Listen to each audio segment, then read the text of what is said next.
Bonjour mes très chers frères et sœurs, non maman, non père.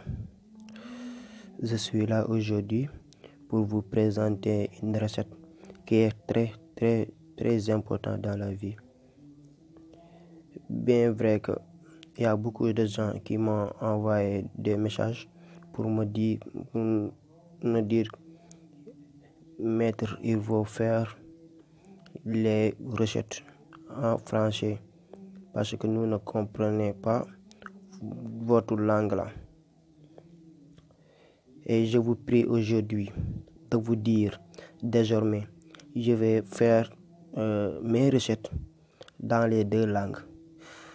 La langue française en premier lieu et la langue maternelle en deuxième lieu, c'est la Wolof. Aussi bien qu'il y a beaucoup de gens qui habitent dans mon pays et que notre langue c'est Wolof. Vous voyez vraiment que j'ai pas beaucoup plus compris la langue française, mais l'essentiel c'est de vous comprendre et je vais vous expliquer pour que vous serez beaucoup plus comprendre. Je vous prie une seule chose, puisque vous m'avez dit de faire les recettes en français, donc il faut s'abonner, il faut abonner avant tout, ensuite cliquez sur la cloche de notification, puis partagez les vidéos parce que c'est vous qui m'avez dit de faire les recettes en français.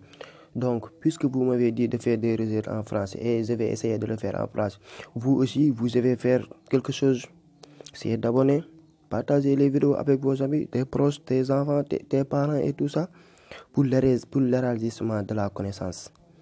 Ok, il faut faire ça. Pour que aussi que le baraka soit tombé sur vous. Wow. Parce qu'il n'y a pas de paiement.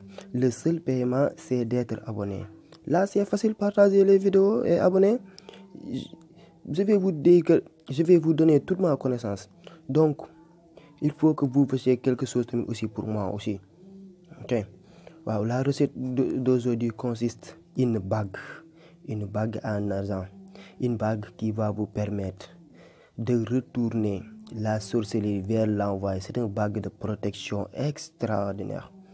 Tout ce que les gens tentent de le faire contre sur toi, ça va retourner vers lui. Même si un maître a tenté de vous faire quelque chose, tout ce qu'il tente de le faire, ça va retourner vers lui. Pour l'application de ces recettes, vous voyez, vous écrire ces recettes comme ça. Ces recettes a été travaillées par Allahu Salamu Khafizou. Vous écrivez ces recettes comme ça et vous mettez à l'intérieur de ce carré, vous avez vu une case vide. C'est là où vous devez mettre ton nom ainsi que le nom de sa maman et vous allez entrer dans une bague en argent. Et chaque jour que je fais, vous faites des zikars. Allahu Salamu Khafizou 1335, Inch'Allah. Personne ne peut atteindre mystiquement. Et notez bien que faites tout pour que le bague ne soit pas entré dans les toilettes. Parce que les toilettes, c'est un lieu dont les djinns se regroupent. Ok, vous ne ferez jamais entrer. Si vous voulez entrer dans la toilette, mieux c'est de faire enlever le bague et après vous allez encore mettre dans ton bras. C'est un bras droit. C'est en main droite, le main dans la main droite.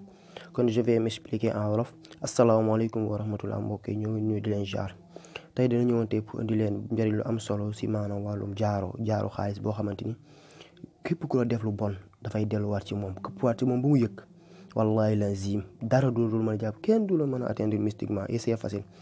Carré bi ni nga ko gisee noonu ngay bindee xaatim bi ñoo ngi koy liggéey Allahu Salaamul Xaafizu ñoo ngi koy bindee boo ñëwee ba si xaatim bi si digg bi si baytul al bi fi ngay bind sa tur ak si turu yaay.